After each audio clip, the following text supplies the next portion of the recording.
Hi guys, welcome back to the channel. Thank you so much for clicking on today's video. I had mentioned lately that I'm going to be branching out to do some different types of videos because, as we unfortunately know, the L word will not be coming back anytime soon.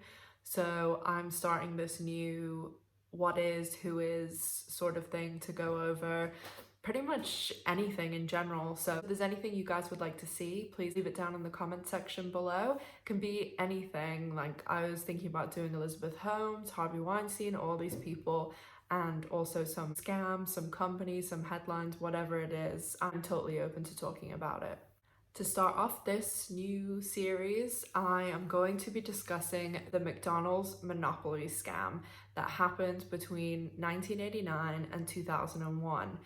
I have a very special guest coming to the channel very soon, and they are involved in this scam, and they also were featured in the HBO series McMillions, which was also nominated for 5 Emmys yesterday. It's a really good series, and obviously it's over 6 episodes. I'm going to go over kind of the broad strokes and the story in general, but the HBO series is really good, and it introduces you to all the types of characters that were involved in this investigation, especially the FBI side. So if you haven't seen it and you have access to HBO or it's on Sky in the UK, check it out. It's really good. So let's get started. I'm pretty sure not many people need the explanation of what is the McDonald's Monopoly game. Monopoly was started in 1987, the McDonald's game, and it was engineered by McDonald's main marketing company, Simon Marketing. They were the people who produced the Happy Meal, and this was more making kind of a promotion towards the adult. And although this is called the McDonald's Monopoly scam, this doesn't just center around McDonald's. This centers around kind of any of their tear off, instant win ticket things for those 12 years that this scam took place. Everything from Who Wants to Be a Millionaire, Hatch, Match and Win, When the USA Wins, You Win, all these things. And I know for a number of years the US did not have Monopoly, and in the UK and a lot of other countries, it's always taken place, and they were doing a big revival this year, I think somewhat based on McMillions being made, but unfortunately due to COVID it was cancelled. So I'm sure next year we'll be getting some epic Monopoly game from McDonald's. So the McDonald's Monopoly game, it by 2001 has been running for almost 14 years. It's very successful for McDonald's. Their sales increase up to 40% basically because of Monopoly, and they've run it multiple times. They've done so many variants of it, even Scrabble, and as I said before, Who Wants to Be a Millionaire, which was extremely popular at the time that this all blew up. And the FBI operation was actually called Operation Final Answer. I have a story for you. This story has got everything: revenge, drugs, Greed. Ronald McDonald. Somebody went to the FBI and said, guess what's happening? The McDonald's Monopoly game was fixed. The Bureau thought it was just some BS story. Fast food fraud was not making any list of priorities. Are you kidding me? There's a point in the series at the beginning of episode 3 where one of the main focuses of the documentary says that if it wasn't for certain things to have happened, then this McDonald's scam would still be going on today. And after watching the series, I'm pretty sure that's true. So how exactly did the McDonald's Monopoly scam get blown up? Well, there was an informant to the FBI who in 2001 called and gave the FBI 3 names, which were Robin Colombo, her father Buddy Fisher, and her friend Gloria Brown. Now, the FBI at the time, they weren't taking this very seriously. They didn't know whether it was someone trying to get people in trouble or just, causing the FBI to chase their tails or something. So a practically brand new agent, Special Agent Doug Matthews, saw the post-it note on his partner's desk and asked him about it and kind of said, oh, like, I'll look into this, as they were doing some healthcare fraud at the time. And if you've watched even 5 minutes of McMillions, you'll know that Special Agent Doug Matthews is quite the personality. He's a very lively guy, seems awesome, very good at his job. So he was very enthused to see what was going on with this Monopoly scam. So after Doug Matthews speaks to the source of the call, they start looking into things and they do discover that Buddy Fisher is Robin Colombo's dad, and they see all these other connections. And a lot of people don't quite understand the insane odds that it takes to win one of these games. I actually work in gambling and this took a special interest for me, but the odds of winning one of the high value game pieces in McDonald's is 1 in about 250 million, and the odds of two people who know each other or in the same family or friends winning them is just astronomical, like 80 billion or something like that. It's crazy. So there's no way that this is just a coincidence. So as this all begins to unfold, the FBI go to McDonald's and basically explain, something's happened, you need to come down to the FBI office. And McDonald's send 3 people down to the Jacksonville FBI office, and there they basically lay out the odds that I've just said and tell them, do you know these people are related? And of course McDonald's did not, and we're very shocked. And it's then in there that the FBI tells them, your game is completely fixed, there's a scam going on, there's some sort of corruption going on, what are we gonna do? So the FBI and McDonald's decide that the best thing to do would be to run the game one more time, knowing that it's rigged, because they want to obviously find out who's rigged it and how. So after rigging the game, the $1 million winner comes along called Michael Hoover, and the FBI decide to set up a undercover operation, and it's mostly FBI agents, but they do have one of the women who works in the communications department. She's now a senior director at McDonald's, Amy Murray, and they go to Michael Hoover's house. They shoot the commercial with the, the massive big check and everything, and they show it throughout McMillions, and it's really incredible footage, kind of knowing he's lying to them, who he thinks are a film production company, and he knows that he didn't win this ticket, he bought it from someone. And then on the other side, the FBI know he didn't win this ticket, so there's 2 layers of deception going on there, and it's just really interesting. So after they leave, they have got a Title III on Michael Hoover, which is just a fancy way of saying that they have a wiretap. And when he leaves, they listen in on the phone calls, and he calls this guy called AJ Glum and basically says they were here and they believed everything, and oh yeah, I told them how I won it. And of course the FBI is like, this is perfect, this is exactly what you want after you've tickled the wire and someone is completely confessing to what happened, what you think they've done. So the FBI then start looking into this AJ Glum. They start taking phone records, and they start taking phone records from other winners, because the other thing to remember is this is in 2001. There was no texting, there was no Facebook, there was no Instagram, nothing. It was your phone, and the phone attached to the wall in your house that you couldn't take out. So pretty much every phone call is going through this. And I mean, does anyone else remember when I used to get a bill printed of all the numbers? So the FBI knew when they won, so they were taking all the phone calls for the previous month and the after month, and they found this common number throughout all the winners, and it was to this guy that there'd been mentions of this kind of nebulous Uncle Jerry character. And so they knew, they were kind of on the lookout for who is this Uncle Jerry. And all of the winners had in fact been calling this man by the name of Jerome Jacobson, who was the head of security for Simon Marketing, So if you remember from the beginning of this video, Simon Marketing are who made the Happy Meal and who made the Monopoly game for McDonald's. So Jerome Jacobson is the head of security for Simon Marketing, and in the beginning he kind of tested the waters with his stepbrother and stole a $25,000 ticket. The stepbrother cashed it in, they split it. Everything, the stepbrother thought that was it, nothing else.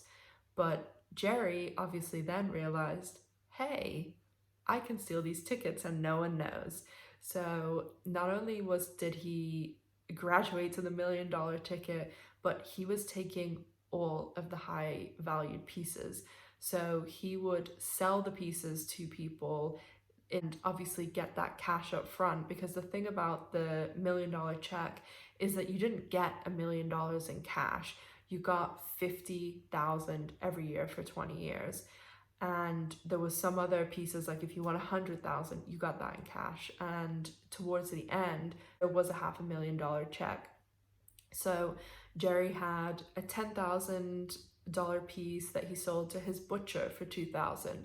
He had a $200,000 piece that he sold to his nephew for $45,000. That's a little steep for a nephew, but okay. And obviously the one rule was no one could have the same last name, but beyond that, nobody seemed to really look into it too much. And they also set up mailboxes for people in different states, and there was a abnormally high amount of winners on the East Coast, men on the East Coast, but no one seemed to be any the wiser. Monopoly game gave millions of people a chance to win. But from 1989 to 2001, there were almost no legitimate $1 million winners. The FBI told us the game pieces are being stolen. McDonald's was shocked. Conversations on the wiretap were coming in. I'm hearing the name Uncle Jerry thrown around on the phone. We started focusing more on trying to figure out who he was. He's a freaking gangster. Uncle Jerry was getting the tickets and selling them to other people. This is a $1 million winning ticket, and he's got it in a Ziploc sandwich bag that's not even zipped. So this part is a little murky on how this happened, but somehow Jerry Jacobson was put in contact with Jerry Colombo, who's from the Colombo crime family, and Jerry Colombo became kind of the distributor for the tickets. So Uncle Jerry, Jerry Jacobson, Simon Marketing would steal the tickets and then give them to Jerry Colombo, and each ticket, as I said, had a price. So the $1 million one, Uncle Jerry wanted 50,000. And then Jerry Colombo would sell them to family and friends and other people, and he would then take a cut of their winnings. So the people who were getting the 50,000 every 20 years, he would take half of that. Actually, Jerry Colombo did something that is kind of funny, that he was actually featured in one of the commercials for winning a Dodge Viper. So I'll insert it here so you can see, but how brave do you have to be? You're stealing and distributing McDonald's Monopoly tickets and then you appear in their commercial, genius. And also way to throw off suspicion, who would ever think that someone would do that? So kind of clever in my opinion. Not too long into running the McDonald's Monopoly scam, Jerry Colombo and his wife Robin unfortunately had a car accident, and their young son Francesco Colombo was in the back of the car. And unfortunately, although at the scene Jerry seemed to be okay, he did have internal bleeding, and unfortunately 2 weeks after the accident he passed away. So after Jerry passed away, Uncle Jerry then had different middlemen that distribute the tickets for him. This is how AJ Glum, who sold the ticket to Michael Hoover, got involved. There's also a property developer that sold Jerry property that he got involved. Dwight Baker, who he was a Latter-day Saint, he sold a ticket to his foster son, and his foster son actually thought he was helping out his foster dad's friend who had won it and was going through a divorce and didn't want to split the ticket. he didn't know anything about the fraud and the scheme. There was this huge network and web of people that this was a complete business. AJ Glomar at one stage said that he gave away over 10 million and he made 614,000 from it. And this was all in 2 years that he did that. That's pretty insane. Anomaly with the winners is that one of the winners was listed as St. Jude's Hospital, and apparently some deal fell through with someone on the $1 million ticket, and Uncle Jerry mailed anonymously, obviously, St. Jude's the $1 million ticket. And this actually came up in the trial later because the defense were trying to argue McDonald's didn't follow their own game rules by paying the ticket and allowing someone else to exchange it. But what McDonald's cleverly did is that they didn't pay on the ticket. They said that they were giving St. Jude's $1 million as a gesture of goodwill. So in order to gather more evidence, the FBI actually set up all of these reunion interviews for the winners, and they did it under the illusion that they were going to bring all the winners to this VIP trip to Las Vegas. And when they had this, crazy trip to Las Vegas that was all going to be comped and paid for, they were going to play kind of the winners' stories on a big screen and basically had the winners tell the story about how they won the pieces. And you guys should definitely go and watch the videos of these winners. Some of them obviously have never told a lie in their life, and it's very, very awkward, especially watching it knowing they were lying. But the FBI also continued on with obviously all the phone taps and everything. And in 2001, they orchestrated the arrest of the entire operation. There was 53 people indicted for this crime, and the great majority of these people pled guilty because there was such overwhelming evidence that this scam had been going on. 48 people pled guilty. 46 of those were pretrial, and 2 just changed their mind after the opening arguments, realizing just how much evidence there was. 4 of the winners who were convicted did have the decision overturned because they appealed, saying, we didn't know the pieces were stolen. Like, we knew that the pieces were redistributed, but we didn't know they were stolen in the first place. One of those people was Dwight Baker's foster son, George Chandler, and he did win his appeal. Had 8 original individuals, which turned into 53. The vast majority of these winners, they're good people. One of my biggest regrets has been involved in this McDonald's thing. Yeah. I just wanted a better life, and I feel like this couldn't come to me if it wasn't meant for me. I've lost everything. This thing wrecked so many people's lives. How much bigger can this get? And it would get bigger. How much further back could it go? And it would go back further. But things go wrong. They always do. You can get away with something over and over and over. You only got to be caught once. Unfortunately, the biggest casualties of this entire case were Simon Marketing and Dittler Brothers, Dittler Brothers were the people who actually printed the physical tickets. And Simon Marketing and Dittler Brothers, everyone was let go. They had to close. And for quite a while, McDonald's and Simon Marketing were suing each other in court over kind of breaches of contracts and all these issues, because Jerry did work for Simon Marketing, but Simon Marketing were really following every single security measure they had put in place to a T. The safe where they kept things even had like a missile silo where it had to take 2 keys to open. And when Jerry was transporting the tickets, they did so in a briefcase where Jerry had a combination on one side and the independent auditor who traveled with him had the combination to the other side.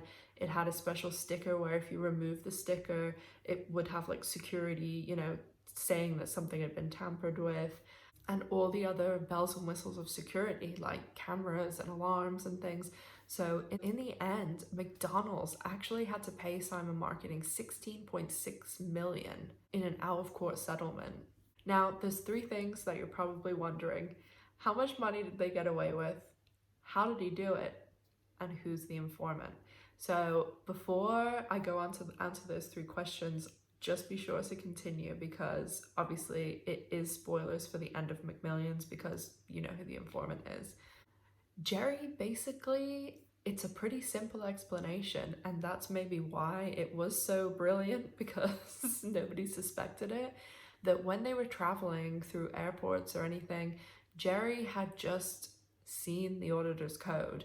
And what he would do was he would go to the bathroom and on the envelope they would write how many tickets were in it. So say it was 30, that he would bring along a load of extras, swap out 30 for 30. And the only problem that he ran into then was the sticker. So the answer sounds kind of crazy, but when this was all starting off, Jerry, as the head of security, was accidentally sent a sheet of those stickers. And without the stickers, this never could have happened. So I find that kind of wild, but that's how he did it. From 1989 until 2001, across Monopoly, Who Wants to Be a Millionaire, and all the other games that McDonald's ran, Jerry Jacobson was responsible for the theft of over $24 million worth of prizes.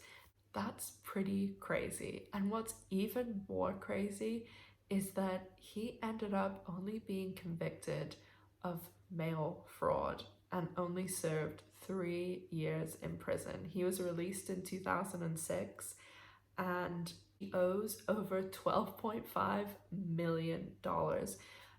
At that point, it doesn't even seem like a real number, and every month he pays restitutions of $300 and something, but who knows if he's got some money buried somewhere because he still seems to have a nice house in Atlanta. He lives with his 7th wife, and his son does think that he has a contingency plan, so who knows. Now, on to, in my opinion, the most interesting thing about this entire case. Who is the informant? And the informant was none other than Jerry Colombo's mother. Basically, by 2001, as I said, Jerry Colombo had sadly passed away a few years before. His wife, Robin Colombo, had been convicted of check fraud and was serving time in prison. And the care of their son, Francesco, had gone to Jerry's mother. As Robin was going to be getting out of prison soon, Mrs. Colombo wanted to keep her grandson. So she knew a way how to get rid of Robin. So when you think back to the names that were given to the FBI, it all makes sense. Robin, her parents, because if Robin went to jail, her parents could have looked after Francesco, and Robin's friend, another person to tie Robin to the whole thing. Mrs. Colombo gave the FBI the information in order to get her grandson. That was her reward, but she had no idea even how big this whole thing was or how the FBI was going to go after everyone. So that was one reveal that I honestly didn't see coming, and normally I'm quite good at like figuring these shows out, but yeah, that one really surprised me. And that's pretty much it for the McDonald's Monopoly scam. I found McMillions, the whole thing, so interesting, and a lot of people really don't know about this scam, and one of the main reasons for that is because the trial for this scam actually happened on the 10th of September 2001. So, of course, everything was rightfully overshadowed by 9/11. Let me know what you guys think in the comment section. I mean, what would you do if you were presented with a free prize-winning ticket? And to be honest, it really doesn't seem like too bad of a deal because even Jerry Jacobson, who was responsible for the entire thing where companies closed down and $24 million was stolen from McDonald's customers, he didn't really serve a lot of time. There's a clip in McMillions where AJ Glum, the filmmakers, ask him, if you could do it all over again, would you? And he just smiles and says, tomorrow, because it's not like drugs or check fraud or anything where you're going to get these huge sentences. I mean, at the end of the day, it's a game. And yes, if they hadn't used the mail, they really wouldn't have been able to prosecute them on anything. As one of the lawyers say, this is a court of law, like we're talking about game rules. As I said at the beginning of the video, I will have a very special guest related to this whole McDonald's Monopoly scam on the channel very soon, so look out for that. I also very soon will have the next episode of this Who Is This? And if you have any recommendations, please let me know in the comment section down below. If you're not already subscribed to me, please consider subscribing, and if you like the video, don't be afraid to give it a thumbs up. Thank you so much for watching, you guys. Take care, have a good day, and I'll see you soon. Bye!